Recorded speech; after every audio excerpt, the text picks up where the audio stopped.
तो अब हम आगे चलते हैं। फिर हमारे पास आता है पेरेटो चार्ट्स। पेरेटो चार्ट्स के बारे में ये बात याद रखिएगा कि ये वो वाले चार्ट्स होते हैं जब हमारे पास हॉरिजॉन्टल एक्सिस पे हम क्वालिटेटिव डेटा को डिस्कस करने की कोशिश करते हैं, जैसे कि हाइट है, जैसे कि वेट है, जैसे कि एज है। इस तरीके के जितनी भी क्वांटिटीज़ होती हैं हम उनको हमेशा हॉरिजॉन्टल एक्सिस पे रखते हैं। अच्छा, इसमें हमेशा एक और बात याद रखना कि इसको हमेशा हाईएस्ट टू लोएस्ट की तरफ जाते हैं। आप इसको ऐसे नहीं बना सकती कि पहले कोई भी और सेकंड नंबर पे कोई भी। जिसकी भी वैल्यूज सबसे ज़्यादा हाईएस्ट होंगी वो पहले आएगा, जिसकी वैल्यूज उसके बाद सेकंड हाईएस्ट होंगी वो सेकंड नंबर पर आएगा। पेरेटो चार्ट के बारे में एक और बात बता दूं कि जब आप मल्टीवेरिएट के ग्राफ्स यूज़ करती हैं तो उसके अंदर भी आपको पेरेटो चार्ट जैसे ही स्क्रीन प्लॉट्स मिलते हैं जिनको इस्तेमाल करना होता है। इसमें जो फ्रीक्वेंसीज होती हैं वो इसकी हाइट को डिटरमिन करती हैं कि आपके ग्राफ की हाइट कितनी होगी। ये डिपेंड करता है कि आपके ग्राफ की फ्रीक्वेंसी कितनी है। तो जितनी ज़्यादा आपकी फ्रीक्वेंसी डिस्ट्रीब्यूशन होगी उतनी ज़्यादा आपके ग्राफ की हाइट होगी। ये ग्राफ देखने में कुछ इस तरीके का लगता है कि हमारे पास एक्स एक्सिस है, वाई एक्सिस है, इसमें जेड एक्सिस भी शो किया जो कि उन्हीं सारी वैल्यूज़ को परसेंटेज के हिसाब से क्यूमुलेटिव परसेंटेजेस निकाल दी हैं। सामने फ्रीक्वेंसीज हैं, जेड एक्सिस पे इन्होंने क्यूमुलेटिव परसेंटेजेस दे दी हैं। अब आप देख सकती हैं कि सबसे पहले वो है जिसकी फ्रीक्वेंसी सबसे ज़्यादा। अदरवाइज कभी भी आपको फ्रीक्वेंसी के ग्राफ में ये परेशानी नहीं हुई। ऐसा आराम से हो सकता था कि आप ये श्रिंक की कंडीशन बीच में रख लेती, लेकिन पेरेटो चार्ट्स में ऐसा कभी भी नहीं होता कि जिसकी फ्रीक्वेंसी ज़्यादा हो उसको आप बीच में या एंड में शो कर सकें। हमेशा ये अपनी फ्रीक्वेंसी के हिसाब से हाईएस्ट टू लोएस्ट की तरफ ही जाएगा। आप इसको कभी भी अदर वे राउंड इस्तेमाल नहीं कर सकती। पॉइंट 1। पॉइंट 2, ये ग्राफ ऐसे ही नहीं बनाए जाते। ये ग्राफ बनाए मोस्टली मल्टीवेरिएट प्लॉट्स के लिए आप इसको बनाते हैं या किसी ऐसे काम के लिए बनाते हैं जहां पर आप एक बहुत बड़े डेटा को कुछ खास डिस्ट्रीब्यूशंस में कन्वर्ट करके उनकी इंफॉर्मेशन देना चाह रहे हो। तो हमेशा इसमें हाईएस्ट टू लोएस्ट ही जाते हैं, जिससे हमें ये समझ आ जाता है कि फर्स्ट डिस्ट्रीब्यूशन सबसे हाई है या लास्ट डिस्ट्रीब्यूशन सबसे हाई है। तो इसी कंडीशन में हम कभी भी इसको वाइस वर्सा करके नहीं बना सकते। जी, तो फिर आपने इससे क्या इन्फर किया था? मेरे पास ना पूरे साल का डेटा था जो मैंने रिव्यू किया था, तो उसके बाद हमने उसको एनालिसिस वाइज प्लॉट बनाया था और हमने देखा था कि साल के अंदर किस डॉक्यूमेंट में किस एनालिस्ट की सबसे ज़्यादा मिस्टेक्स हैं। तो जिसकी सबसे ज़्यादा थी आपने उसको सबसे पहले रखा था, वो ऑटोमेटिकली सबसे पहले। हाँ, और जिसकी सबसे कम थी वो सबसे आखिर में गया था। और उसके ऊपर एक लाइन भी बनी हुई होगी जो कि उसकी प्रोपोर्शनल वो दिखा रही होगी कि कौन किस तरीके से ऊपर जा रहा है। तो मतलब किसके वैल्यूज हाई हैं लेकिन किसकी वैल्यू सबसे कम है। तो जिसकी हाई होती है लाइन बिल्कुल इसी तरीके से इसके ऊपर आती है। अच्छा, ये तो मैंने टू बी ऑनेस्ट गूगल से डायरेक्ट से मैंने लगा कि जिसकी भी शक्ल अच्छी लगी है मैंने वो उठा लिया। अदरवाइज इसकी जो ये लाइन है हमेशा इसी तरह नहीं होती, कुछ लाइन इस तरीके से भी जाती हैं। मतलब ये लाइन जो है कि फ़र्क करती है, मैं बताऊँगी कब कब। तो ये लाइन मुख्तलिफ नीड बेस में फ़र्क करती चली जाती है जो ऊपर वाली लाइन है। अदरवाइज पेरेटो चार्ट हमेशा इसी तरीके से बनता है कि जब आप अपनी लोएस्ट टू लोएस्ट डिस्ट्रीब्यूशन की तरफ जा रहे हो और आप ये बताना चाह रहे हो कि आपने जो काम जो भी चीज़ सबसे हाईएस्ट पर है वो पहले आएगी। इसमें अच्छी चीज़ें भी हो सकती हैं, बुरी भी। इन्होंने जो काम किया वो बुरी की तरफ था कि एक एनालिस्ट की इतनी गलतियाँ हैं कि वो सबसे हाईएस्ट पर आ रहा है। लेकिन अच्छे कंडीशंस भी हो सकती हैं कि हमारा डेटा कौन सी कंडीशंस को ज़्यादा फॉलो कर रहा है, तो ये कोई बुरी बात तो नहीं है। तो ऐसी कंडीशन में हाईएस्ट मगर बनता ही हाईएस्ट टू लोएस्ट ही है। और एक और बात, बनता ही हमेशा बार्स में ही है, ये और किसी चीज़ में नहीं बनता। ये ग्राफ आप किसी दूसरी कंडीशन से नहीं बना सकते, ये हमेशा बार ही की फॉर्म में बनेगा। और बार के बारे में भी एक बात याद रखिएगा कि बार्स की विड्थ सेम होनी चाहिए। यानी कि जैसे कि इन्होंने भी मैं एग्जांपल दी कि इन्होंने लेट सपोज 6 एनालिस्ट को डिस्कस किया जिनमें से मगर इन्होंने जो उनकी प्रोफाइल मैच की होगी तो सबके 1 साल का डेटा होगा या सबके 2 साल का डेटा होगा। ऐसा हरगिज़ नहीं हो सकता कि एक एनालिस्ट को मैं 1 साल के डेटा पे जज करूं और दूसरे एनालिस्ट को मैं 6 महीने के डेटा पे जज करूं। उसमें पेरेटो बन ही नहीं सकता। पेरेटो के लिए हमेशा क्लास विड्थ या जो डेटा डिस्ट्रीब्यूशन या जो बार की विड्थ है वो हमेशा सेम होनी चाहिए। क्यों? क्योंकि अगर आप देखें, ज़रा सा इसको समझें, तो इसमें हम कंपेयर कर रहे हैं। आप कभी भी ऐसी चीज़ों को कंपेयर नहीं कर सकते जिनकी डेटा सेट बराबर ना हो। अगर आपके पास एक्स एक्सिस में किसी ने ज़्यादा टाइम गुजारा है और किसी ने कम टाइम गुजारा है, तो आप एक को दूसरे से, एक जूनियर को एक सीनियर से इस तरीके से कंपेयर नहीं कर सकते। हाँ, एक साल के अंदर किसने कितनी गलतियां की हैं हम सिर्फ ये कंपेयर कर सकते हैं, लेकिन हम किसी के 6 महीने के डेटा को किसी के 1 साल के डेटा से कंपेयर नहीं कर सकते। तो पेरेटो के लिए जब भी पेरेटो चार्ट की बात आएगी तो आपको ये बात पता होनी चाहिए कि इसके बार की विड्थ हमेशा सेम होती है। ठीक है। अच्छा, पेरेटो चार्ट्स में हमेशा बार के जरिए डिस्ट्रीब्यूशन बनाई जाती है और उनकी भी विथ सेम विड्थ। उसके बाद इसमें डेटा को अरेंज किया जाता है लार्जेस्ट टू स्मॉलेस्ट या हाईएस्ट टू लोएस्ट। और इसके जो यूनिट्स होते हैं तो फ्रीक्वेंसी साइज के हमेशा इक्वल रखे जाते हैं। आप कभी भी डिसिमिलर यूनिट्स के साथ भी काम नहीं कर सकती। यानी कि अगर कोई चीज़ लीटर में है और कोई ml में है तो आप इसको डिस्कस नहीं कर सकती। कोई चीज़ अगर डेज में है और कोई चीज़ अगर मंथ्स में है तो उसको डिस्कस नहीं कर सकती। Either convert days into months और कन्वर्ट मंथ्स इनटू डेज। इनकी एग्जांपल कोई मैं लेके चलूँगी कि अगर इन्होंने एनालिस्ट का प्रोफाइल डेटा ले रही है तो ये मंथ वाइज लेंगी। ऐसा नहीं कर सकती कि किसी एनालिस्ट का तो डे वाइज डेटा लें और किसी का मंथ वाइज डेटा लें। तो हमेशा ऐसे ग्राफ्स में एक तो सैंपल साइज बराबर रखा जाता है, उसकी विड्थ बराबर रखी जाती है, साथ साथ यूनिट हमेशा बराबर रखा जाता है। वैसे तो एक बात बता दूँ, कोई भी ग्राफ डिसिमिलर यूनिट्स के साथ नहीं बनता। तमाम की तमाम वैल्यूज़ के यूनिट हमेशा सेम रखे जाते हैं।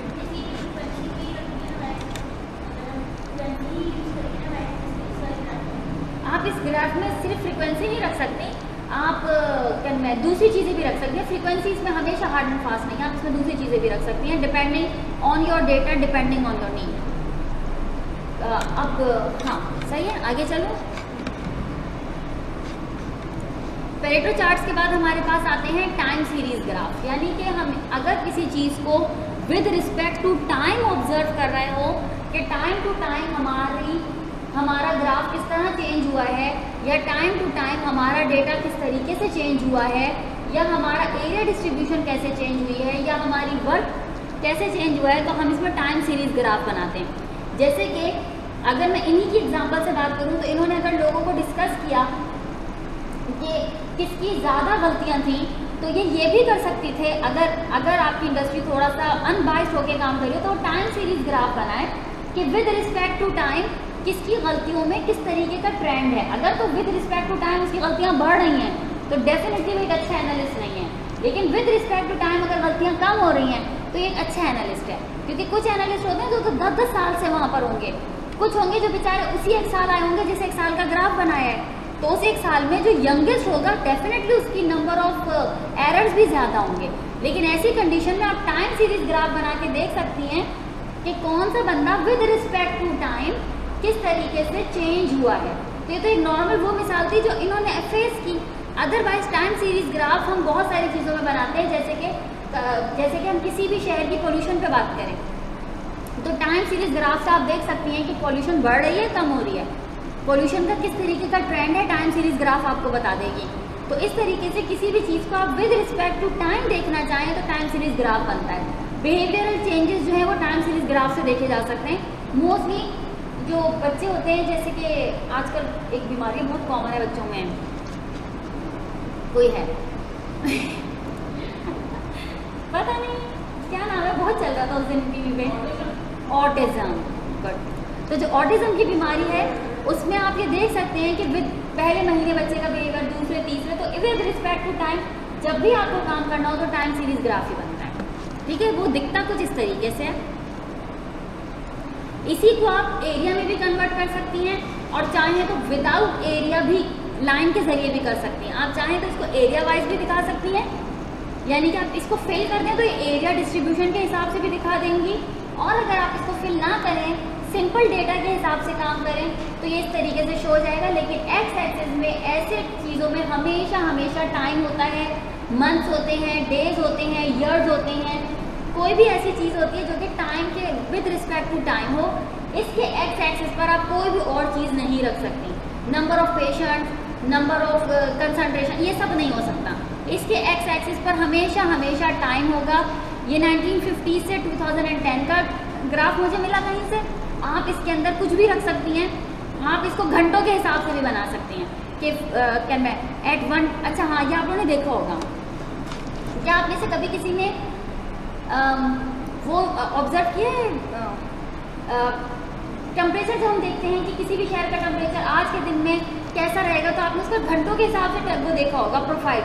वो बताते हैं 1 बजे टेम्परेचर जो है वो इतना होगा, ह्यूमिडिटी इतनी होगी, प्रेसिपिटेशन इतनी होगी, विंड स्पीड इतनी होगी, फिर दूसरे घंटे, तीसरे घंटे। तो आप इसको विद रिस्पेक्ट टू आवर्स भी बना सकती हैं, मंथ्स भी बना सकती हैं, डेज भी बना सकती हैं और ईयर्स भी बना सकती हैं। लेकिन टाइम स्केल ग्राफ हमेशा हमेशा विद रिस्पेक्ट टू टाइम ही होता है।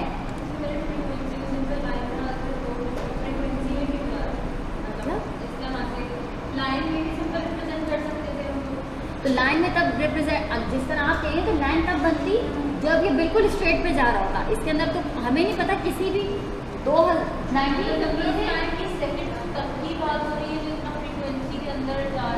सेकेंड्स हो रही है, अभी तो इन्हीं का डेटा है। नहीं, ये हो सकता है, देखो इसमें 5 साल है, इतनी सी जगह पे 5 साल दौर लिए इन्होंने। तो अगर इन्होंने मंथ के हिसाब से भी बनाया होगा तो डेटा ऐसे ही बनेगा, क्योंकि इन्होंने 5-5 सालों के गैप्स लिए हैं। जीडीपी का ग्रोथ ग्राफ है। अच्छा, ओके। उसके बाद यहाँ तक हमें समझ आ गया। तो उसके बाद जो ग्राफ आता है वो कहलाता है स्कैटर प्लॉट। स्कैटर प्लॉट में हमेशा हमेशा बात याद रखना कि हम कोई भी उसके अंदर कोई भी वो बस एक रैंडम डेटा होता है, जैसा डेटा है उसको वैसे ही बना दो, स्कैटर प्लॉट है। बहुत दफ़ा स्कैटर प्लॉट हमें ये इन्फॉर्मेशन दे रहे होते हैं कि डेटा एक्चुअल में है क्या, उसकी measurement with respect to time हमें बता रही होती है कि डेटा हमें बताना क्या चाह रहा है। स्कैटर प्लॉट के बारे में एक बात बता दूं कि ये किसी भी एक्स और वाई एक्सिस का मोहताज नहीं है। आप किसी भी डेटा का स्कैटर प्लॉट आसानी से बना सकती हैं। कोई भी एक्स एक्सिस आप स्कैटर प्लॉट पे ले सकती हैं, किसी भी वाई एक्सिस के साथ आप काम कर सकती हैं। बस शर्त इतनी है कि एक्स एक्सिस जो है वो इंडिपेंडेंट हो, वाई एक्सिस जो है वो डिपेंडेंट क्वांटिटी हो। इसके अलावा दूसरी कोई शर्त आप लोगों की नहीं है। आप इसमें ज़रूरी नहीं है डेटा टाइम के हिसाब से हो, ये भी ज़रूरी नहीं है कि डेटा कंसंट्रेशन पर हो, ये भी ज़रूरी नहीं है कि डेटा जो है वो हाइट, वेट या विड्थ पर हो। कोई सा भी डेटा हो, कैसा भी डेटा हो, आप उसको एक्स एक्सिस पर मतलब with independent X axis and dependent Y axis के साथ आप स्कैटर प्लॉट बना सकती हैं, जो बिल्कुल इस तरीके का दिखता है जैसा आपको स्क्रीन पर नज़र आ रहा है। स्कैटर प्लॉट में ये बीच की लाइन लगाएं ना लगाएं डजंट मैटर। बहुत दफ़ा आप स्कैटर प्लॉट अभी देखेंगी उस पर ऐसी बीच की लाइन नहीं भी होती। ये लगाने का क्या फ़ायदा होता है और ना लगाने का क्या, आपके ख्याल में? एक रेंज के अकॉर्डिंग हायर और लोअर देखना, मैक्सिमम डेटा लाइन के किस तरफ ये पता चलता है। हाँ, ये भी पता चलता है, मगर वो ये लाइन नहीं होती। कितना स्कैटर वो लाइन यहाँ से लगाई जाती है, बिल्कुल अक्रॉस की जाती है और हम देखते हैं कौन से हाफ में, वो बिल्कुल अलग कहानी है। नॉर्मल रेंज से कितना स्कैटर डेटा है देखने के लिए ऐसे 2-4 बार पढ़ा चुकी हूँ इसीलिए पूछ रही हूँ, ये थोड़ी है मेरी कोई। ये लाइन मैंने कब लगवाई थी? ये तो पढ़ा, फिर तुमने छुट्टियाँ की होंगी। जिसकी भी आदाज जगह पर है उसको पता होगा। मैंने एक बात बताई थी, वो थी आर बताई थी। हाँ बिल्कुल बताई थी। +1 से -1 के दरमियान। जी बताई थी। तो वो मैंने कैसे बताई थी? वो किसी लाइन से आई थी ना, ये वो आर की लाइन है। हर ग्राफ में जब आप, अभी मैं एक्सेल किसी दिन जब आपको बताऊंगी तो मैं आपको बताऊंगी कि हम उसमें जब अपनी लाइन पर जाते हैं ना तो हमें किस तरह की लाइन लगा के दे देता है। डेटा कहीं भी जा रहा हो, ये लाइन अपने स्लोप पर ही रहती है, सही है। और इस स्लोप की जो वैल्यू होती है ना उसके जरिए आर निकलती है। तो जितने डेटा सेट इस स्लोप के साथ आ रहे होते हैं आर उतना अच्छा होता है, और जितने डेटा सेट इस स्लोप से दूर जा रहे होते हैं आर उतना बुरी होती है। इस कंडीशन में आर ना तो बहुत बुरी होगी ना बहुत अच्छी होगी, बल्कि आर को 0.5-0.6 के दरमियान होगी इस डेटा पर जो इस वक्त बना हुआ है। तो ये आपकी लाइन जो है ये आपको ये बता देगी कि इस वक्त जो स्कैटर प्लॉट है क्या ये लीनियर रिलेशन को प्रॉपर फॉलो कर रहा है या नहीं कर रहा, क्योंकि नज़रों से देखें तो आपको ये स्कैटर प्लॉट बहुत हद तक लीनियर रिलेशन को फॉलो करता हुआ नज़र आ रहा है। ये लाइन की वैल्यू आपको ये बता देगी कि ये डेटा सेट कितना हद तक लीनियर रिलेशन को फॉलो कर रहा है। एक मोहतात अंदाजे के मुताबिक जो मैं अपने एक्सपीरियंस से कह सकती हूँ वो ये कि इस वक्त इस डेटा सेट की R² की वैल्यू अप्रॉक्स 0.6 समथिंग होगी। तो ये कोरिलेशन शो कर रहा है, not too good not too bad, but यहाँ पर आपकी लिनियरिटी समहाउ मेंटेन हो रही है। तो ये आपको ये बताती है, ये R², ये लाइन इसलिए लगाई जाती है। बहुत दफ़ा हम स्कैटर प्लॉट पे लाइन नहीं लगाते, बहुत दफ़ा लगाते भी हैं। हम तब लगाते हैं जब हमें ये पता करना हो कि रिलेशंस हैं नहीं है, लिनियरिटी कितनी फॉलो हो रही है। लेकिन जब आपको बिल्कुल ही स्कैटर हो प्लॉट, आपको लिनियरिटी देखनी ना हो, तो तब हम ऐसे में लाइन नहीं लगाते। जब लाइन की वैल्यू लाइक सपोज 0.3 है, 0.1 है या 0.2 है, ऐसी कंडीशन में लाइन नहीं लगाई जाती। लेकिन जब आपको लग रहा हो कि यहाँ पर लिनियरिटी फॉलो हो रही है, तो तब हम ये लाइन शो करते हैं सिर्फ अपनी लिनियरिटी कंफर्म करने के लिए। When to use scatter plot, जब आपको अपनी ओवर टाइम मेजरमेंट शो करनी हो किसी वन डायमेंशनल स्कैटर प्लॉट पर। लेकिन मैं फिर बता दूं कि आप इसमें बहुत तरीके का डेटा इंटरैक्ट करवा सकती हैं। ये आपको ओवरऑल इंप्रेशन दे देता है किसी भी दो वेरिएबल्स के रिलेशनशिप का। 2 डायमेंशनल अगर आप स्कैटर प्लॉट बना रही हैं, यानी कि एक्स और वाई एक्सिस के दरमियान आपका स्कैटर प्लॉट है, तो वो आपको बहुत ज़्यादा हद तक ये इन्फॉर्मेशन दे देता है कि दो वेरिएबल्स एक दूसरे पे कितने हद तक डिपेंड कर रहे हैं, दो वेरिएबल्स का आपस में क्या रिलेशन है, ये स्कैटर प्लॉट आपको क्या इन्फॉर्मेशन दे रहा है और क्या नहीं दे रहा। ये सारी इन्फॉर्मेशन आपको अपने स्कैटर प्लॉट से मिल जाती है। उसके बाद हमारे पास आता है कि when not to use scatter plot, जब आपको डेटा को कंपेयर करना हो, किसी ट्रेंड्स को कंपेयर करना हो, जब आपको कंपैरिजन इंटरेक्शंस रिलेशंस देखनी हो, never ever use scatter plot. Never ever, मैं फिर बता रही हूँ, never ever use scatter plot when you want to see the comparisons between data. Comparisons के लिए आप लाइन ग्राफ यूज कर सकती हैं, फ्रीक्वेंसी पॉलीगॉन्स यूज कर सकती हैं, हिस्टोग्राम्स यूज कर सकती हैं, पाई चार्ट्स यूज कर सकती हैं, but never use scatter plot. इसमें आपको कभी कंपैरिजन नजर ही नहीं आएगा। हाँ, स्कैटर प्लॉट इस चीज़ में एक जगह बहुत हेल्प आउट करता है, वो ये जब आप अपनी डेटा डिस्ट्रीब्यूशन देख रहे हो, तो एक तरह का डेटा डिस्ट्रीब्यूट हो रहा होगा, आप उसको उसकी मार्किंग के कलर फर्क कर दें तो आपको पता चल जाएगा कितनी तरह का डेटा है। ये आप कर सकती हैं, लेकिन exact comparison can never be done by scatter plot, so never use it. अगर आप more than one independent variables हैं तो तब आप स्कैटर प्लॉट इस्तेमाल ना करें। ऐसे में आपके लिए डेटा इलस्ट्रेशन बहुत मुश्किल हो जाएगी। अगर आपको जी एक्सिस पर भी काम करना है तो स्कैटर प्लॉट इस्तेमाल मत करें। Always use scatter plot for determination. जब आपके पास दो वेरिएबल्स हो, एक्स वाई एक्सिस हो, और आप सिर्फ देखना चाह रहे हो कि डेटा डिस्ट्रीब्यूशन कैसी है, then go for scatter plot. और बहुत दफ़ा स्कैटर प्लॉट हमें बहुत अच्छी इन्फॉर्मेशन दे रहा होता है जो दूसरे प्लॉट से नहीं मिल रही होती। But never use for comparison purpose. Scatter plot is not at all for comparison data. क्या ये बात समझ आ गई? बहुत अच्छी बात है। अब एक डेटा लिखवा दूँ, पहले मुझे सोच के बताओ तो इसमें पैरेलल लगेगा, स्कैटर लगेगा, लाइन लगेगा, ये कौन कौन सा है?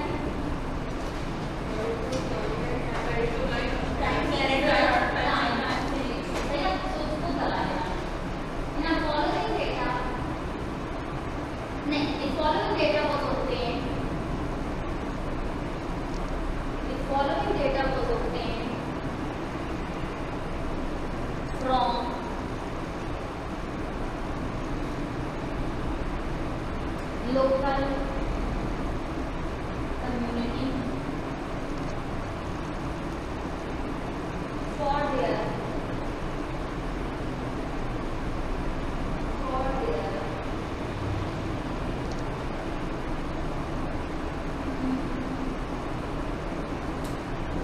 living standards, to know their living standards, to know their living standards.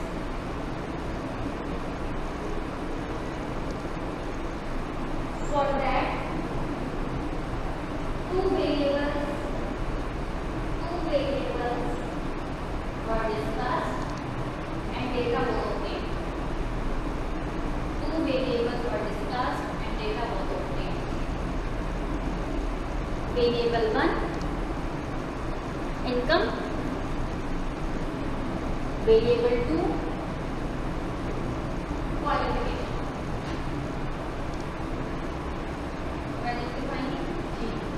Variable 1 में लिखो 15,000, 20,000, 25,000, 30,000, 35,000, 40,000, 45,000, 50,000। समझ लिखा पता नहीं 15,000 से 15,000 से कहाँ तक? 50, 55 और 60। अच्छा नहीं, 60 थोड़ा बेहतर है, 60 नहीं चलेगा। अच्छा क्वालिफिकेशन लिखो, तो 15 कमा रहे हैं, उन्होंने कुछ भी नहीं पढ़ा होगा, तो ऐसे करो, मैट्रिक कर दो। उसके बाद जो 20 हमारा उसने भी कुछ भी पढ़ा होगा, उससे मैट्रिक कर दो। उसके बाद इंटर कर दो। ये इंटर मैट्रिक मत करो, पहले मैट्रिक लिख दिया, दूसरे को इंटर लिख दो, तीसरे को लिखो बीकॉम, चौथे को लिखो बीएससी, पांचवे को लिखो एमएससी, छठे को लिखो सीए, फिर लिखो एसीसीए, इंटर हो गया। और ये वाला ज़्यादा कमाता है। चलो कोई नहीं, मैंने इसको ज़्यादा दिया। और उसके बाद कोई आईटी स्पेशलिस्ट वगैरह कर, और हाँ उसमें लिखना यूट्यूबर। लास्ट वाला लिखना यूट्यूबर। हालांकि 60 उसके लिए बहुत कम है, लेकिन लाखों भाई करोड़ों। हाँ चलो और कैमरा ले लेते हैं इससे। सही है, हम वीडियोस करते हैं, ये वीडियो बनाएंगे। वैसे जितनी को हुल्लड़ मचा सकेगा उसका यूट्यूब चैनल उतना मशहूर होगा। दो लोग बैठ के बकवास शुरू कर दे, कैमरा लगा दो, सब देख।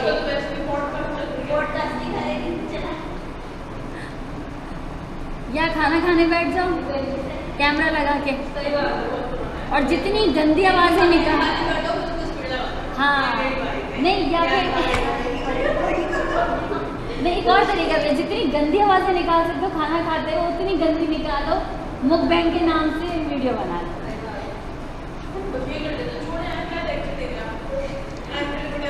चलो चलो कढ़ाई खाने चलते, गंदी आवाज़ें निकालेंगे, वीडियो बनाएंगे।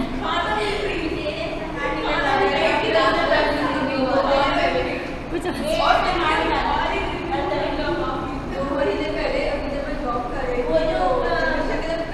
आप कहाँ जॉब कर रही थी?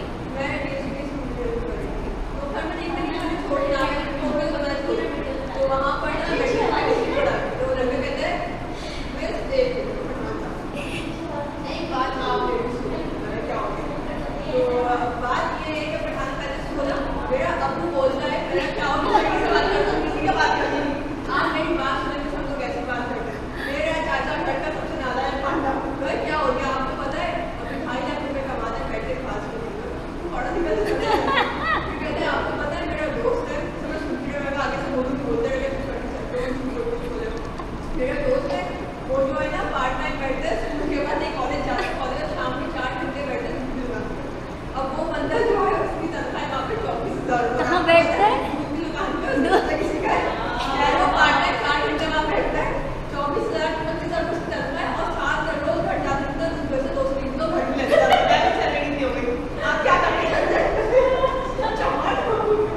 तुमने कहता ना मैं दूध की दुकान चलाती हूँ।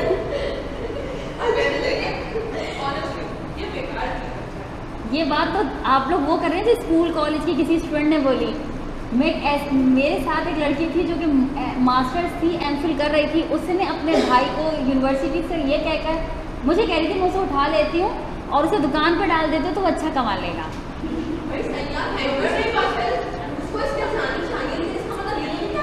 Education is not for money making, education is passion, education is wisdom. अच्छा आप अभी यहाँ बात कर रही हो, आप कितनी कंफर्टेबली आराम से बात कर रही हो, आपकी बात दो लोगों को समझ आ रही है, आप अपनी बात कन्वे कर पा रही हो। आपको कोई मसला होगा तो आप क्या किसी दुकान दूध वाले का जाके बोलेंगे तुम तो उससे अच्छा कमा दो, ज़रा मुझे मशवरा देना, मैं इधर फंस गई हूँ।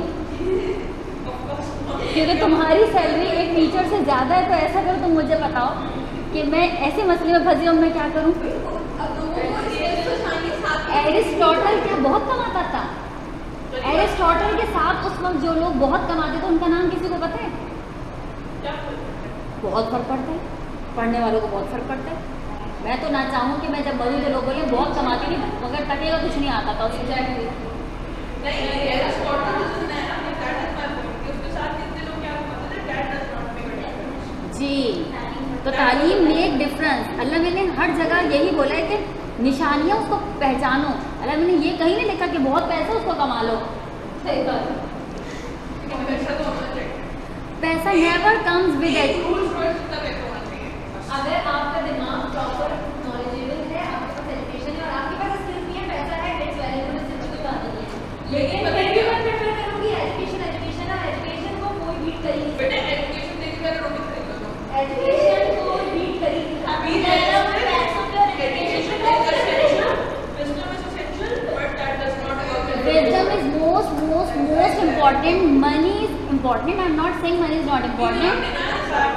But दोनों का अगर कंपेयर करें तो अच्छा एक सेकंड मैं अब ऐसी बात करूँगी फिर तुम लोगों को लगेगा, लेकिन अगर तुम्हें दो लड़कों के रिश्ते हो तो तुम किसको प्रेफर करोगे, जो अनपढ़ हो कमाता बहुत हो, या एक जो मुनासिब कमाता हो लेकिन पढ़ा लिखा हो?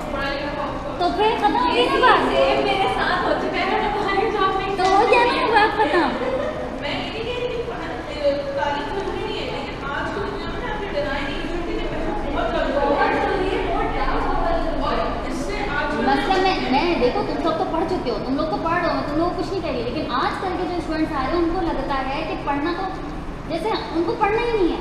ऐसी ऐसी कॉपियाँ होती हैं, बंदा देख के मुंह खुलता है तो बंदा और हैरान हो जाता मैं है। आपको इसकी एक वजह बताऊं। आईटेक्स में ना आप ए लेवल पास आउट करते हैं, ए लेवल पास आउट करने वाले बच्चे की होती है 18 साल 19 साल। हाँ, इंटर पास होता है। हाँ, तो आपको बड़े बड़े सैलरी दे रहे हैं, 65,000। कौन दे रहे हैं? हाँ, सही बात हैं? जी, स्टार्टिंग सैलरी इज 65,000। तो वो तो आगे पढ़ेगा ही नहीं बेचारा, एग्जैक्टली। तो जाहिल का जाहिल ही रह जाएगा। उसे ए लेवल के कुछ चांद पे थोड़ी ना कमंड डाल दिया है, तो इंटर ही।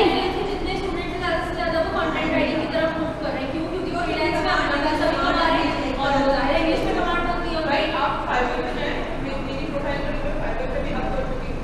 आप 95% लोग जो है ना वो ओ लेवल दे रहे हैं, ओ लेवल दे रहे हैं। बस हाँ, सही बात है। जिनको सिर्फ अंग्रेजी लिखनी आती है, अच्छी अंग्रेजी बोलनी आती है, अच्छी अंग्रेजी बात कर सकते हैं। यूँ तो एक आर्ट्स का टेस्ट दे दो 30,000 रुपये में, क्या बड़ी बात है। मेरे साथ में सबसे बनती है, वो तो खैर पढ़ रही है, कंप्यूटर साइंस में ग्रेजुएट कर रही है, सीपीएच कर रही है, कंप्यूटर सॉफ्टवेयर इंजीनियरिंग कर रही है, और वो कंटेंट राइटिंग कर रही है। वो कंटेंट राइटिंग के हर हफ्ते जो है वो आराम से 60-70,000 डॉलर से पैसे चलते हैं। वैसे केमिस्ट्री के भी बहुत असाइनमेंट्स मैंने खुद किए ऑनलाइन। केमिस्ट्री का बस ये सीन है, मैंने ऑनलाइन किए बहुत असाइनमेंट, लेकिन ना पता है अपवर्ड पे ये सीन होता है एकेडमिक काम करने मगर ये मुझे बुरा लगता था, मैंने छोड़ दिया क्योंकि मुझे लगता था यार ये तो कोई बच्चा बिल्कुल मेरी वजह से जाहिल ही रह जाएगा। मैं तो पैसे कमा रही हूँ, वो जाहिल का जाहिल ही निकलेगा। मैं और सभा करते मैंने बहुत प्रेजेंटेशंस, बहुत असाइनमेंट्स शुरू में जब मैं कहीं से नहीं कमाती थी तो मैं ये करती थी, फिर मुझे लगा नहीं यार ये अच्छी बात नहीं है, फिर जब मैंने यहाँ जॉब शुरू की मैंने छोड़ दिया। नहीं मगर तो उसमें ये था कि रात को जागो, क्योंकि रात में असाइनमेंट्स आते थे 12-1 बजे, नहीं खुद से घर से खुद से करती थी। अच्छा, मैं एक जगह जॉब करती थी, सेम काम अपनी 12-1 बजे तक आते थे असाइनमेंट्स। कुछ लोग 2 दिन बाद लेते थे, कुछ 3 दिन बाद, आराम से बिल्कुल यूँ हो जाते थे। न्यूमेरिकल्स आते थे, मोस्टली न्यूमेरिकल्स करने के लिए आते थे, और थीसिस और वो थ्योरी, मतलब इस तरीके से राइटिंग, मतलब सॉरी MBA तो नहीं कर सकते नहीं मिस वो कर लेते हैं। MBA जैसे टूल्स होते हैं, हाँ मैं बता रही हूँ, मैंने किए वो मैंने कभी नहीं, मैंने बस यही वाला किया जो मैं बता रही हूँ, प्रॉपर्ली केमिस्ट्री असाइनमेंट्स बना के। फिर जब मैंने यहाँ जॉब की मैंने कहा कि मेरे स्टूडेंट पता नहीं कहीं और बनवाते होंगे, तो कितनी बुरी बात है। फिर मैंने छोड़ दिया। ऑफिस में काम करते VPN लगवा के, VPN के थ्रू तो मुझे वहीं से दिमाग में मेरा ना एक वो हुआ था कि यार ये हम काम अलग करें, क्यों VPN यूज कर रहे हैं ये लोग? क्यों? मैं तो बिना VPN के घर पे करती हाँ, थी। तो वो आप किसी से लेके करती हो? नहीं, किसी से नहीं। डायरेक्ट क्लाइंट से एक्सपोजर था। हाँ, क्लाइंट एग्जैक्ट मुझे नहीं आता था, वो किसी हाँ, exactly, किसी वेबसाइट को पर आता आता था, वो वेबसाइट वाले हमें देते थे। हाँ, तो हमारे पास डायरेक्ट आता था कि हम डायरेक्ट यूनिवर्सिटी का पोर्टल खोल के एक डिस्कशन पोस्ट कर रहे हैं, सब कर रहे हैं। तो फिर मैंने कुछ लोगों से भी पूछा था, वो तो गलत ही है। अलग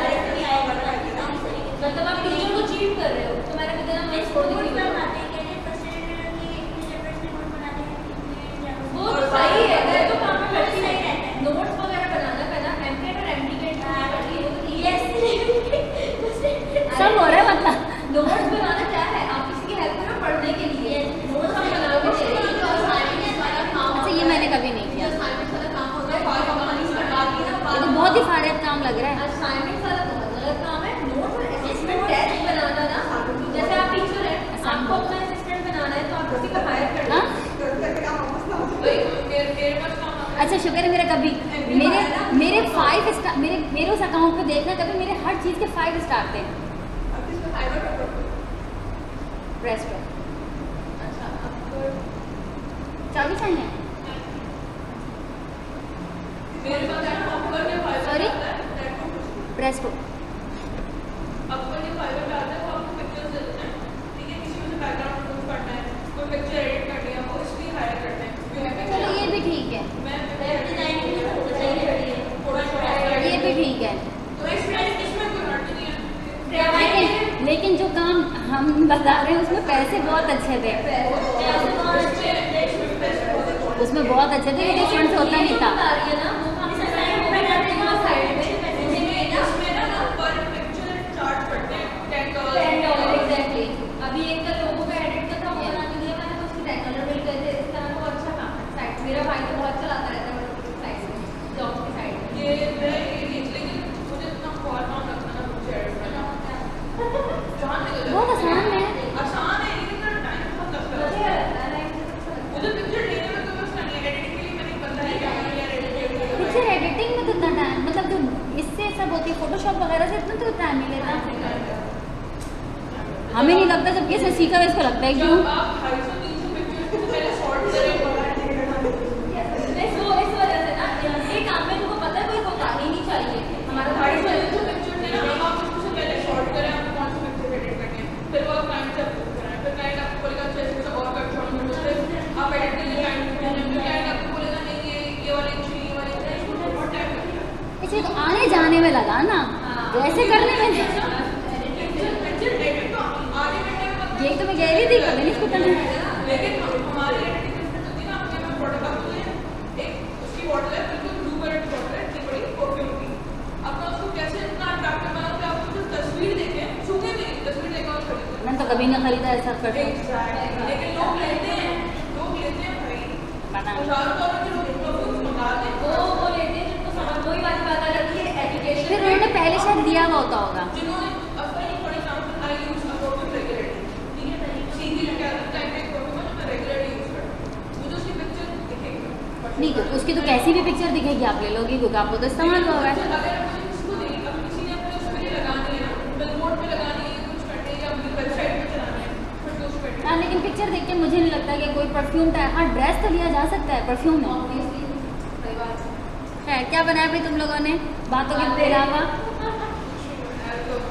सिर्फ डंडे लगते हैं। लेकिन ये बात है दोनों के पास बहुत पैसा है भाई। एक बंदे का मेरे पास प्रोजेक्ट आया था, पता है क्या उसको? ओ भाई उनके पास इतना पैसा नहीं है जितना वो तुम्हारे पास आगे बढ़ जाता है। शायद कह सकते हैं लेकिन एक सेकेंड, आपके लिए 10 रुपए की क्या इंपॉर्टेंस है, हाँ ये बात है, लेकिन मगर $10 की क्या इंपॉर्टेंस है? बस ये फर्क है। असल में हम लोग इतने गिरा चुके हैं ना अपना रुपया। मेरा मकसद ये है, हम में से कौन ऐसा करेगा कि अपने बच्चों की टी-शर्ट बना रहा है अलग-अलग थीम पर और सिर्फ पिक्चर लेने के लिए? किस आपको किसने कहा है कि ऐसा कोई नहीं करता होगा यहाँ? जी तो कोई तो बता रही हूँ, मेरे पास पाकिस्तान में भी ऐसे बहुत है। भाई कस्टमाइज्ड टी-शर्ट बनती है। जी यार मेरे को मेरी खुद की दोस्त बनाती है कस्टमाइज्ड टी-शर्ट, बट उसकी प्रोडक्ट और वो भी छोड़ दो, मतलब लोग एक सेकेंड, लोग इतने सन के होते हैं कि बहुत सारे मतलब बेकरीज तो है ना, लेकिन अपने इवेंट के लिए किसी पर्टिकुलर मतलब जो बेकरी कहीं और ना हो, जिसका टेस्ट और किसी ने ना खाया हो, उस बंदे से कस्टमाइज अपने लिए केक बनवाएंगे। फायदा तो बहुत लोग हैं, वो कर लेते हैं। अपने हस्बैंड के लिए केक बनवाया था, वो 2 लोगों के लिए केक था, वो 8,500 रुपये का केक बना था, आज 200 रुपये। लो सुनो, 8,500 वाला खाने पीने वाला है वो सब मुझे भी है, लेकिन मेरे कहने का तो मतलब ये है फारग लोग तो कहीं भी मिल सकते हैं। उस बंदे ने मुझे ऑर्डर देने से पहले 3 ऑर्डर दे चुका था। एक उसने पायलट की टीम पर बनवाई थी टी-शर्ट अपने 4 शख्सों के लिए, मुझे उसने साइंस टीम को दिया था, मुझे कहा था नेम भी सजेस्ट करो। उस तरह बैकिंग क्लॉथ था, कैसे बैकिंग क्लॉथ के साथ कुछ साइंटिफिक लगा दें और उसका लोगो बना के दे दें। तो उसको मैंने क्लास के अंदर भी बना के स्टाइल के लोगो बना के तो फारग तो कहीं भी मिल जाते हैं। वहाँ पे एक्चुअली ये चीज़ें जो है अब तो मैंने यहाँ पे तो बहुत ट्रेंड हो गया है स्किट कॉम्पिटिशन का, वहाँ पे लेकिन इंस्ट्रूमेंट और हो सकता है उनके स्कूल में कंपटीशन ही हो। स्कूल नहीं तो उसके अपने बच्चे थे। नहीं नहीं नहीं हो सकता उसने स्कूल में पार्टिसिपेट करवाना हो, क्योंकि वहाँ पे स्कूल में एक्टिविटीज बहुत होती हैं। जैसे अब यहाँ भी होती हैं। लेकिन उसने मुझे बताया था, सैंपल्स दिए थे कि मैंने ये पायलट का और कहीं इंजीनियर्स का वो पहले ऑलरेडी बहुत ही फायदा था। हाँ बहुत फायदा बहुत फायदा कैसे भी फायदा कोई तो बोल रहे हैं अरे थर्ड वर्ल्ड कंट्रीज में उसे नहीं पड़ता इतना भाई, कैसे तुम लोग को बताओ पर शर्ट $10 $40 4 शर्टें नहीं एक से एक सिर्फ लोगों के $10 $10 प्रिंट अलग अलग इसको क्या पड़ा, कुछ भी नहीं। हाँ इसको अच्छा पड़ गया क्योंकि ये पाकिस्तान में बैठी हुई थी। ऑलमोस्ट 15 तो उस टाइम डॉलर पड़ा हुआ भी था, ठीक ठाक है। दुआ करो गिर जाए। हाँ भाई नहीं नहीं पैरेट है मैं पैरेट बनाने के लिए परसेंटेज बता दूंगी फॉर श्योर।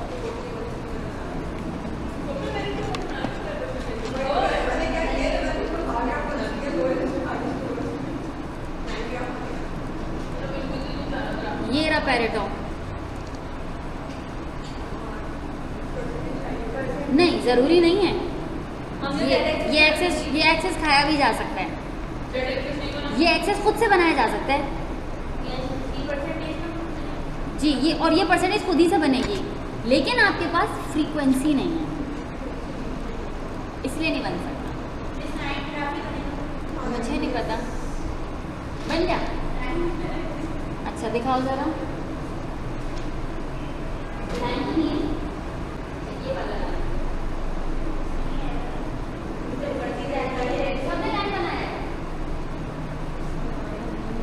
इस पे दो ग्राफ हैं जो बहुत बेहतरीन बन सकते हैं, एक तो लाइन ही है और दूसरा बार भी बन सकता है और स्कैटर प्लॉट जी, और वो लीनियर स्कैटर प्लॉट होगा। एग्जैक्टली मैं कहाँ भी स्कैटर प्लॉट पे थी। यूज इट हो गया था इसका, डू नॉट यूज इट भी हो चुका था। चलो गर्ल्स बैक टू जी, बिल्कुल वैसे ही बनेगा, बिल्कुल वही बनेगा। अच्छा फिर हम आते हैं बार चार्ट्स की तरफ, जो आप लोगों को पहले से पता है कि ये हमेशा कंपेयरिंग कैटेगरीज के लिए होता है। ये हम पहले डिटेल में पढ़ चुके हैं, इसलिए इसका when to use and when not to use मैं नहीं डिस्कस करूँगी। ये किसी और मकसद से मैंने यहाँ पर लगाए हैं जो अब हम डिस्कस करेंगे कि वो मकसद क्या है। आप इस बार ग्राफ को देख रहे हैं कि इसमें हमारे पास कितने न्यू इनरोल्स जो टेस्ट हुए हैं HIV पॉजिटिव के, वो कितने हैं हर क्वार्टर के हिसाब से।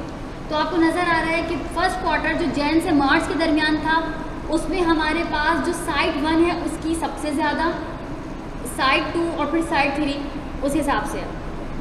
जब हमारे पास सेकंड क्वार्टर आया जो अप्रैल टू जून था, उसमें आप लोग देख सकती हैं कि जो फर्स्ट क्वार्टर में जिसकी सबसे ज़्यादा थी अब उसकी कम हो गई, लेकिन जिसकी कम थी उसकी ज़्यादा हो गई। और फिर थर्ड क्वार्टर जो जुलाई टू सितंबर था, उसमें हमारे पास ऑलमोस्ट सबकी ही जो प्रेवलेंस थी HIV की वो ऑलमोस्ट कंपैटिबल हो गई। और जो फोर्थ क्वार्टर था जो अक्टूबर टू दिसंबर था, उसमें सभी बढ़ गए। यही नज़र आ रहा है। इस वक्त हम कितनी तरह की चीज़ों को एक साथ डिस्कस कर रहे हैं। बेसिकली हम 3 साइड्स को डिस्कस कर रहे हैं फॉर देयर HIV, और हमने उसको मुख्तलिफ क्वार्टर्स में डिस्कस कर दिया। आप चाहती तो इसके 4 डिफरेंट बार ग्राफ भी बना सकती थी, मगर बेहतर तो यही था कि आप उसको एक ही बार ग्राफ में दिखा दें। तो ये है बार ही ग्राफ, लेकिन हमने इसको मुख्तलिफ क्वार्टर के हिसाब से डिस्ट्रीब्यूट किया हुआ है। अब अगर आप इसको देखें तो इससे ज़रिए आपको मैक्सिमम भी पता चल रहा है कि HIV कहाँ तक गई है, मिनिमम कितनी आ रही है आपको ये भी पता चल रहा है। और जब आपने उसी को परसेंटेजेस में कन्वर्ट किया तो आपको परसेंटेज के हिसाब से मैक्सिमम 50% से ज़्यादा HIV प्रेवलेंस कहीं किसी भी क्वार्टर में नहीं मिली। ऑल दो क्वार्टर 4 जो कि हमारा दिसंबर वाला था वो सबसे ज़्यादा बढ़ गई, और ये हमारे टारगेट को मीट करने लगी कि इससे ज़्यादा अब हम इसको बढ़ेगा तो हमारे लिए खतरा है। सही है। अच्छा, जब हम स्टैट बार ग्राफ की बात करते हैं, जैसे कि लास्ट टाइम मैंने आपको स्टैट कॉलम्स की बात की थी, तो आप इसी तरीके से स्टैट बार ग्राफ भी बना सकते हैं। आप चाहें तो आप अपना स्टैकिंग कर सकते हैं कि हमारे 14 साल तक की जो लड़कियां हैं उनमें HIV कितना प्रेवेल किया है।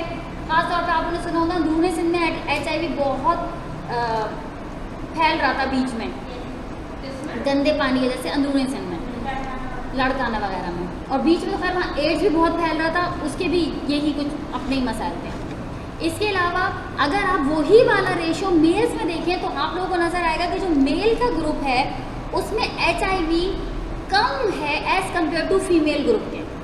ठीक है, तो ये वही डेटा था जो पीछे हमने मुख्तलिफ क्वार्टर्स में देखा, अब हमने उसको स्टैक्ड बार ग्राफ के ज़रिए और आसान करके दिखा दिया कि हम उसको सिंगल ग्लांस में ही देख लें कि हमें ये क्या इन्फॉर्मेशन दे रहा है। उसके बाद अगर आप इसी को क्लिनिक ट्रायल्स के ज़रिए लाइन ग्राफ के ज़रिए देखें तो आपको एक लाइन दूसरी लाइन के ऊपर और तीसरी लाइन उन्हीं के दरमियान, जो अभी आप मुझे मसला बता रही थी कि मैं इस लाइन ग्राफ बनाना है तो मुझे अलग अलग ग्राफ बनाने पड़ेंगे, तो कभी भी नहीं बनाने पड़ेंगे। आप सिंगल ग्राफ पे मुख्तलिफ लाइन लगा सकती हैं। लेकिन मैं बता दूं, एक्सेल पे डायरेक्ट लगाएंगी तो आपको कुछ ना कुछ मसाइल का सामना करना पड़ेगा। वो मैं आप लोगों को एक्सेल की जब हमारी क्लासेस स्टार्ट होंगी उसमें बताऊंगी, और अगर मैं भूल जाऊं, जो कि मुझे अमूमन हो जाता है, तो आप लोग मुझे याद दिला दीजिएगा कि ये बात मैं आपको अलग करके बता सकूं। क्योंकि कुछ डेटा में सिंगल में क्लिक करके आप आसानी से क्यूमुलेटिव ग्राफ बना सकते हैं, लेकिन हर डेटा क्यूमुलेटिव ग्राफ ऑफर नहीं करता, और वो मोस्टली तब ऑफर नहीं करता जब आपका एक्स एक्सिस में कुछ ना कुछ वैल्यूज फर्क हो। ठीक है, क्योंकि आप ऐसा भी कर सकती हैं कि आपके, देखो ये तो वो कंडीशन है जब एक्स और वाई दोनों एक्सिस बिल्कुल सेम है, वाई एक्सिस में कुछ वेरिएशन है, एक्स एक्सिस बिल्कुल सेम है, ऐसे में तो ऐसे लाइन ग्राफ बनाना कोई मुश्किल बात नहीं है। लेकिन जब आपका एक्स एक्सिस फर्क हो, यानी कि किसी पैरामीटर के लिए एक्स एक्सिस ज़्यादा हो और किसी पैरामीटर के लिए एक्स एक्सिस कम हो, तो ऐसी कंडीशन में क्यूमुलेटिव लाइन ग्राफ बनाना थोड़ा सा मुश्किल होता है। वो फिर हम तब पढ़ेंगे कि उसको एक्सेल पे कैसे बनाया जाता है। अदरवाइज देखने में वो ऐसा ही दिखेगा जैसा अभी दिख रहा है। इस ग्राफ को अगर आप लोग इंटरप्रेट करना चाहें तो आप क्या बताएंगे इसको देखकर? तीन क्लिनिक्स हैं और इसके अंदर मतलब ये जो जानकारी तीन क्लिनिक्स का एक ही ईयर के अंदर हुआ है, क्लिनिक और करेगा सेकंड ईयर में बहुत ज़्यादा स्ट्राइक करिए। अच्छा कितने क्लिनिशियंस हैं, ठीक है, एक एक क्लिनिक के अंदर 3 क्लिनिक्स हैं और नंबर ऑफ ईयर्स में कितने नंबर ऑफ क्लिनिशियंस काम कर रहे हैं। अच्छा, सेकंड ईयर में नंबर ऑफ क्लिनिशियंस जो थे सेकंड ईयर में सबसे ज़्यादा थे, और एंड ऑफ फोर्थ ईयर तक जो थे वो थर्ड क्लिनिक के जो थे वो ऊपर आ गए थे, लेकिन वो कंपेरेबल थे क्लिनिक नंबर 1 से, यानी 5 काम कर रहे हैं। अच्छा मैं बताती हूँ, इसको ऐसे डिस्कस किया जा सकता है कि क्लिनिक 1 और क्लिनिक 3 का जो डेटा है वो ऑलमोस्ट कंपैटिबल है, अदर देन ईयर 1 के। ईयर 1 के बाद मतलब सेकंड ईयर से क्लिनिक 1 और क्लिनिक 3 जो है वो almost similar data trend show कर रहा है, और उनके नंबर ऑफ क्लिनिशियंस जो उनके पास होंगे वो भी ऑलमोस्ट कंपैटिबल है। लेकिन क्लिनिक 2 को अगर आप देखें तो उसका डेटा किसी भी ट्रेंड को फॉलो नहीं कर रहा, बल्कि वो रैंडम पर है। कभी उसके पास बहुत ज़्यादा क्लिनिशियंस होते हैं और कभी उसके पास बहुत कम होते हैं, जो सारे के सारे तमाम क्लिनिक्स में सबसे कम होते हैं। अगर आप इसका ईयर 3 देखें तो तमाम क्लिनिक्स में सबसे कम इसी के पास है, लेकिन ईयर 4 में भी उसके पास सबसे कम है, लेकिन अपने ईयर 3 के मुकाबले में ज़्यादा है। तो सिर्फ और सिर्फ क्लिनिक 2 है जिसका कोई भी ट्रेंड सेट नहीं है, जबकि क्लिनिक 1 और क्लिनिक 3 जो हैं वो कम से स्टार्ट लिए थे क्लिनिक 3, और फिर उसके बाद वो ज़्यादा पे गए और फिर वो ज़्यादा पे सस्टेन कर गए। ठीक है, तो आप इस सिंपल ग्राफ से इस 2-3 क्लिनिक्स को आसानी से डिस्कस कर सकती हैं। ये इनका डेटा था 1995 से 1998 के दरमियान। अच्छा, अब मैं आपको बहुत ज़्यादा इम्पॉर्टेंट बात बताने वाली हूँ, जो कि बेसिकली मैं काफ़ी दिनों से इस तक आने की कोशिश कर रही थी, और वो ये और यहाँ पर अब हम बात करेंगे मिसलीडिंग ग्राफ की, कि हम बहुत दफ़ा ग्राफ बनाने में सबसे पहले गलत चॉइस करते हैं ग्राफ की। सेकेंडली, अगर हम सही चॉइस कर भी लें ग्राफ की तो हम उसको बनाते ही गलत हैं, या अगर हम उसको सही बनाएं तो हम उसको शो ही गलत करते हैं। तो ये कुछ चीज़ें होती हैं जो हम मोस्टली करते हैं, और ये बहुत कॉमन प्रैक्टिस है। ग्राफ, हमेशा ये बात याद रखना, ग्राफ सिर्फ इसीलिए बनाया जाता है कि वो आपको किसी आसानी की तरफ लेकर जाए, इंस्टेड के वो आपको मुश्किल की तरफ ले जाए। अगर आपका ग्राफ आपको रिजल्ट्स में आसानी नहीं दे रहा तो हमेशा ऐसा ग्राफ इस्तेमाल नहीं किया जा सकता। जब आप उस ग्राफ को डिस्कस ना कर सकें तो वो ग्राफ इस्तेमाल नहीं किया जा सकता। और दूसरी इम्पॉर्टेंट बात, गलत डेटा को गलत ग्राफ से रिप्रेजेंट नहीं किया जा सकता। यानी कि अगर लेट सपोज वो स्कैटर प्लॉट का डेटा है और आप उस पर पाई चार्ट लगाने पे लगी हुई हैं, तो ऐसा ग्राफ नहीं बनाया जा सकता। आपको मालूम है पाई चार्ट की कुछ रिस्ट्रिक्शंस हैं। स्कैटर प्लॉट की है, बार ग्राफ की है, लाइन ग्राफ की है, हर ग्राफ की कुछ रिस्ट्रिक्शंस हैं। अब अगर मैं आपसे पूछूं क्या ये ग्राफ एक सही ग्राफ है तो आप क्या कहेंगे? सही है? डोंट माइंड, सही है या नहीं, बस मैंने इतना पूछा है। आप सब मुत्तफिक हैं कि ये सही ग्राफ है? परसेंटेज एक्स एक्सिस पर है, ईयर्स वाई एक्सिस पर है, सही है। ईयर के मुकाबले परसेंटेज हमेशा वाई एक्सिस पर ही होगी ना? हाँ हाँ, मगर हुआ तो ऐसा ही है ना, बोला मैंने उल्टा होगा, लिखा तो सही है। तो कोई और मसला या कोई मसला नहीं है? कोई भी नहीं है, ठीक है, आगे चलो। फिर ये हमारे पास एक ग्राफ है, ये भी हमारे पास ईयर वर्सेस परसेंटेजेस का है। क्या इसमें कोई मसला है? इसको बनाने की जरूरत ही क्या थी? तो वैल्यू की फेमस बात थी, यही बोल देते कि सिमिलर डेटा है। सही है, आप नहीं बना। क्या ये ग्राफ सही है या नहीं? मतलब हमें बनाना था, हमने बना लिया, क्योंकि हमें 2008 से 2012 का डेटा दिखाना था। तो आपके ख्याल में ये ग्राफ ज़्यादा अच्छा है, पिछले वाला अच्छा था? पिछले वाला ज़्यादा अच्छा था। आप सबका यही ख्याल है? सही है। अब इन दोनों में देखो क्या मसला है।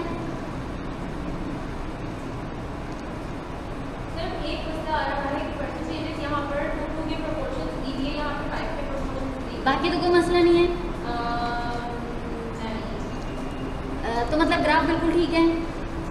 वो 0% से स्टार्ट करके 3.5 तक जा रहे हैं। ज़्यादा क्लेरिफाइड है ये आपको ज़्यादा अच्छा कौन सा लग रहा है? इसमें स्केल को ज़्यादा एक्सपेंड किया ज़्यादा क्लेरिफाइड है, एग्जैक्टली एक्सपेंडेड स्केल दोनों अच्छे हैं, नहीं है, ये वाला है। ये ज़्यादा अच्छा है, वो पसंद नहीं आया, सही है। अब मैं एक बात बता दूँ, this is called misleading graph, कि हम बहुत सारे ग्राफ को सही समझते हैं जबकि वो सही नहीं होते। ये ग्राफ आपको मिसलीड कर रहा है, ये ग्राफ आपको सही इन्फॉर्मेशन नहीं दे रहा जो आप सबको बहुत पसंद आया है। ये बेसिकली आपको मिसलीड कर रहा है ना। ये आपको क्या बता रहा है इस वक्त? अच्छा, अगर आप इस ग्राफ को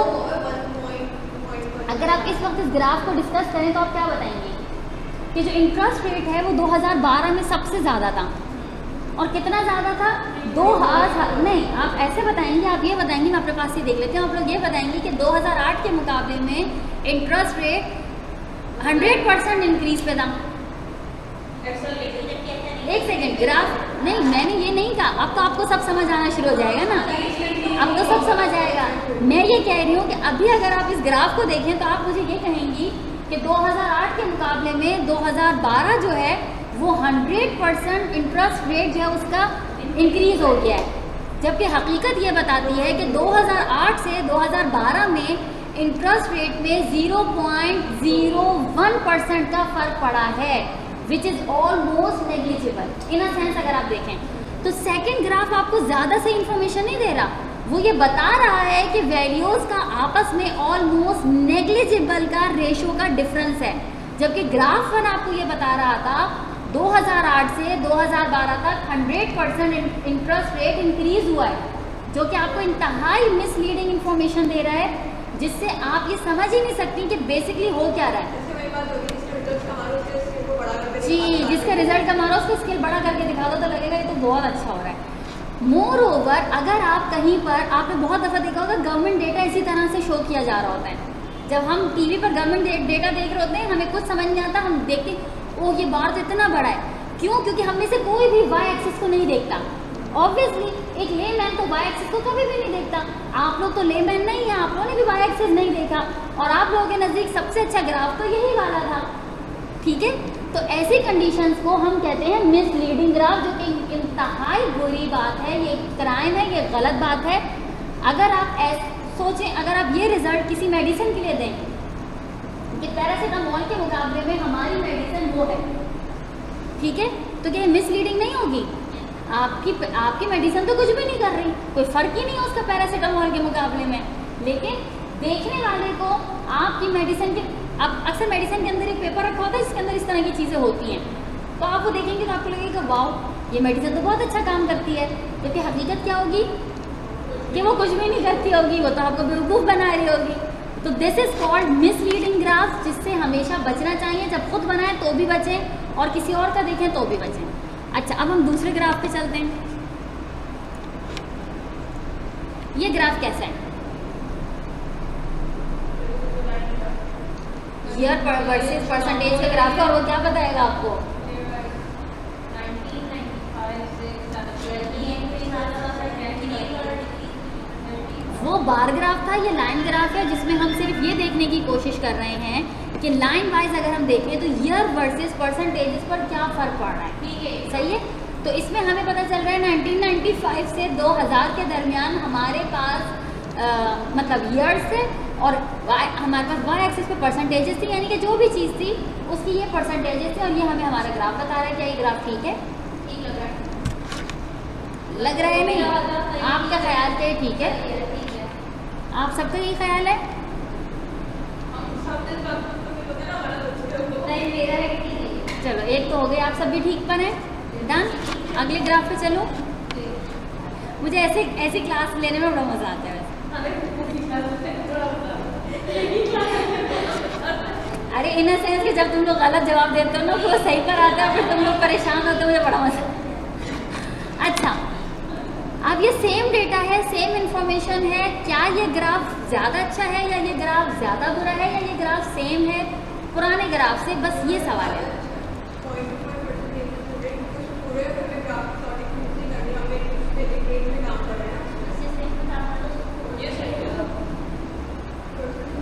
एक बार जरा पीछे करिएगा। पीछे कर देती हूँ मैं, तुम लोगों के लिए थोड़ा सा ज़्यादा भी पीछे कर देती हूँ ताकि तुम लोगों को समझने में आसानी हो। एक ये ग्राफ था, ठीक है, फिर तुम लोगों ने कुछ समझा। एक ये ग्राफ है और एक ये ग्राफ है। मैं गलती में मैंने इसका कंपैरेटिव ग्राफ नहीं लगाया। हाँ, पहले वाला।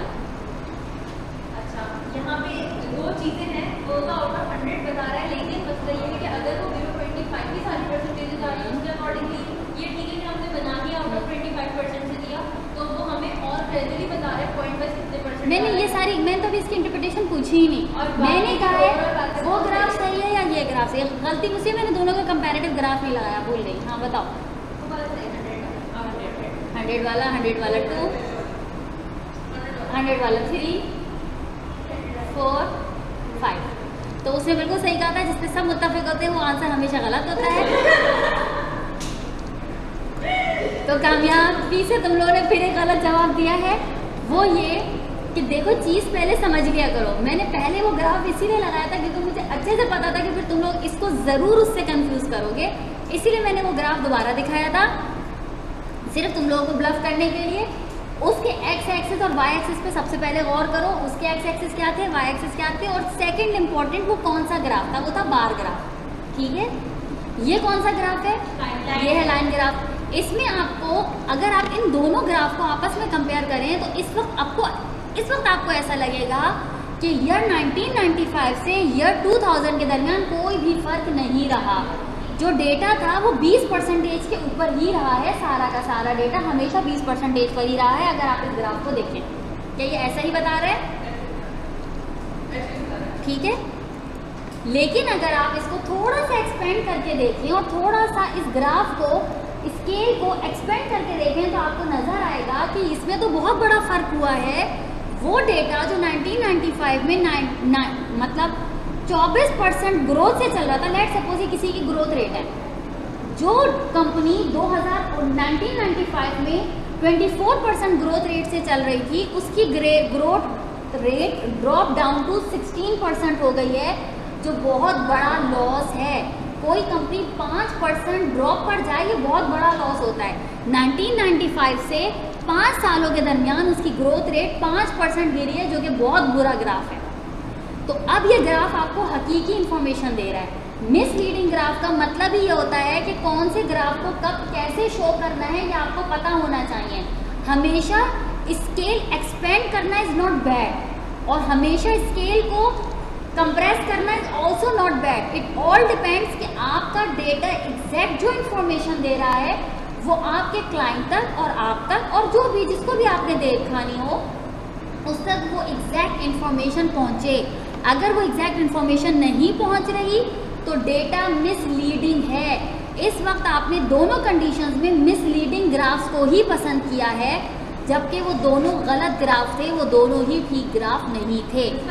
ये वाली बात बोली थी कि अगर हम 25% की ही बात करें तो उस लिहाज से वाला की ही बात नहीं कर रहे, हमें पता होना चाहिए। हम शक पे कभी भी डेटा नहीं बनाते, हम शक पे डेटा नहीं बनाते, आप लोग शक पर रहते हैं।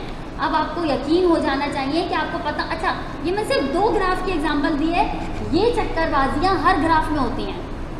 आप हर चीज़ में एग्जैक्टली आप ये काम हर चीज़ में कर सकते हैं। बहुत दफ़ा स्कैटर प्लॉट का ग्राफ, वो जो एक्स एक्सिस है, आप उसको वाई एक्सिस को एक्सपेंड कर दें, उसकी जो स्कैटर है ना वो आपको कम नज़र आएगा, वो सारा लाइन के इर्द गिर्द नज़र आएगा। आप उसका वाई एक्सिस कंप्रेस कर दें, उसका स्कैटर जो है वो बढ़ जाएगा। तो ये चीज़ें आप हर जगह कर सकती हैं, बस आपको पता होना चाहिए कि आपने अपने ग्राफ से कौन सी इंफॉर्मेशन देनी है। तो कभी भी हमेशा ये बात याद रखें, मिसलीडिंग ग्राफ से हमेशा बचें, जो आप लोग बहुत करते हैं, लोग पसंद उसको करते हैं। और कोई नहीं, टाइम नहीं था मेरे पास और बनाने का। मैं खुद अगली क्लास है क्या? अगली